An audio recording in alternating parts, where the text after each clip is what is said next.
are tariffs really all that bad? Now, while Canada might have a competitive edge in industries like car manufacturing, softwood lumber, and crude oil, which is what you're hearing on television, could these measures level the playing field or hurt both economies more than they help? Trudeau's dollar-for-dollar promise looms large here. Will retaliation backfire or prove an effective strategy? One thing I wanted to actually bring up here, you said something interesting, Trevor, in the first segment here, but I was doing some research, and the United States actually has a really large trade surplus with us in sectors like service sectors, energy, aerospace and aircraft, agricultural products, pharmaceuticals, military and defense, which is upwards of $10 billion, which would actually get us closer to the 2% defense spending target if we were to include that in there, which is something that Trump's saying we never met, and that's part of the reason why he's applying the tariffs. So with that trade surplus, then are these threats actually fair to Canada?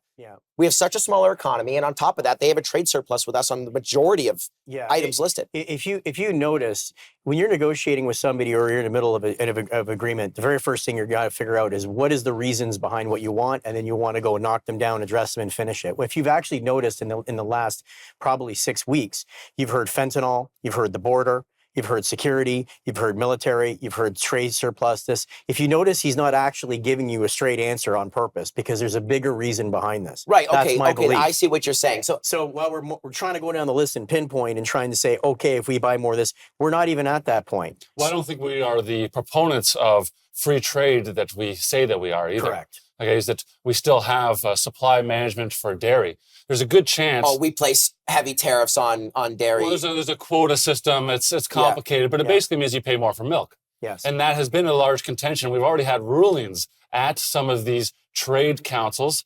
We just ignore them. Okay, so I'm going to simplify this. So the average person would be paying more for milk. Okay, right. So I'll simplify this. This is basically, imagine a country is represented by one person each. It's two people in a room basically saying well, you did this, and well, you did this, and well, you're doing this. And that's basically what I'm hearing, because when I look at it and I say, okay, there's a trade surplus on a lot of stuff that comes from the United States into Canada, then to me, this just seems fair. I mean, I understand we place some tariffs, but at what point do we just have to diplomatically sit down and figure this out? Like, are we past that point? We've done it a few times, but it wasn't as free trade that people thought it was. Okay, what are your thoughts? I think it's just hilarious that we have free trade agreements with the United States and Mexico, but in our own country, we don't have free trade. There's interprovincial trade barriers that actually cost us 2 to 3% of our GDP every year. I think that this is an eye-opener for Canada to fix that problem. Canada has a lot of issues, and this is just one more thing. Interprovincial trade barriers, that's 2 to 3% of the more growth in GDP right there. I can't buy wine from British Columbia and Ontario. That's ridiculous. You can't sell something to Alberta because there's either a quota or there's trade restrictions on it. How do we get more business investment in Canada? There's the first gigantic domestic barrier to bring down. Are you saying retaliatory tariffs aren't or shouldn't be our first? What he's saying is that if we got these problems, why don't we at least fix the ones that are happening within our own country, let alone try to negotiate with another country?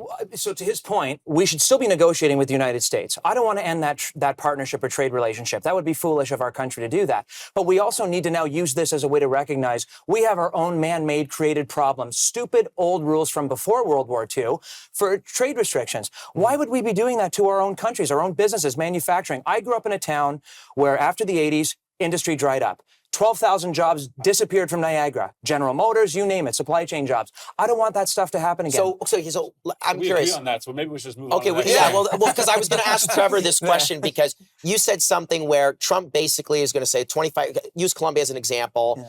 He doesn't get his way. Okay, 50%. Go ahead. And within a week.